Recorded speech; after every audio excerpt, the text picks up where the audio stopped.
നമസ്കാരം. അസാധാരണമായ സംഭവ വികാസങ്ങളാണ് കേരള സർവകലാശാലയിൽ നടക്കുന്നത്. VC രജിസ്ട്രാർ തർക്കം അതിൻ്റെ പാരമ്യത്തിലേക്ക് എത്തുന്നു. നമ്മൾ മുമ്പെങ്ങും കേട്ടുകേഴ്വിയില്ലാത്ത തരത്തിലേക്ക് ആ ഒരു തർക്കം നീങ്ങുന്നു. അസാധാരണ തലത്തിലേക്ക് തന്നെ ഈ ഒരു തർക്കം നീങ്ങുന്നു എന്നതാണ് ഏറ്റവും പ്രധാനപ്പെട്ട ഒരു വിവരം.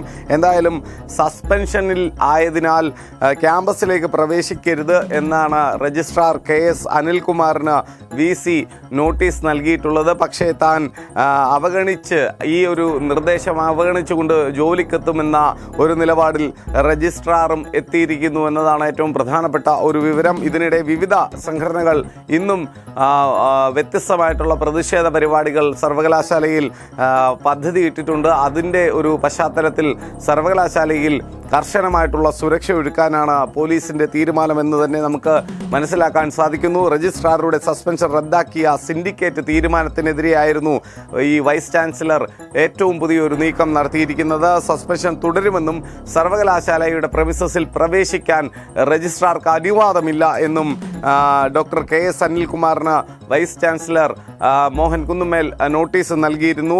എന്തായാലും ജൂലൈ 6 VCയുടെ അധ്യക്ഷതയിൽ ചേർന്ന സിൻഡിക്കേറ്റ് യോഗം സസ്പെൻഷൻ പിൻവലിക്കാൻ തീരുമാനിച്ചിട്ടില്ല എന്നും രജിസ്ട്രാറുടെ ഓഫീസ് ഇനിയും KS അനിൽകുമാർ ഉപയോഗിച്ചാൽ കടുത്ത നടപടി, നിയമപരമായിട്ടുള്ള നടപടി ഉൾപ്പെടെ ഉണ്ടാകും, തൻ്റെ അധികാരപരിധിയിൽ നിന്നുള്ള വലിയ തോതിലുള്ള നടപടി ഉണ്ടാകുമെന്നാണ് VC രജിസ്ട്രാർക്ക് മുന്നറിയിപ്പ് നൽകിയിരിക്കുന്നത്. എന്നാൽ VCയുടെ ഉത്തരവ് നിർദ്ദേശം പൂർണ്ണമായി തള്ളുകയാണ് രജിസ്ട്രാർ ചെയ്തത്. ഹൈക്കോടതി ഉത്തരവ് പ്രകാരം തനിക്ക് തൻ്റെ ചുമതലയിൽ ഔദ്യോഗിക ചുമതലയിൽ തുടരുന്നതിന് യാതൊരു തരത്തിലുള്ള ഒരു തടസ്സവുമില്ല എന്ന് തന്നെ അദ്ദേഹം വാദിക്കുന്നു. എന്തായാലും തൻ്റെ ചുമതലയുമായി ബന്ധപ്പെട്ട് എന്തെങ്കിലും ഒരു വിഷയമുണ്ടെങ്കിൽ നിയമന അധികാരികളെ ബന്ധപ്പെടാമെന്ന ഒരു നിലപാടിലാണ് ഇപ്പോൾ രജിസ്ട്രാർ ഉള്ളത്. തന്നെ നിയോഗിച്ചിട്ടുള്ളത് നിയമന സിൻഡിക്കേറ്റ് ആണ്.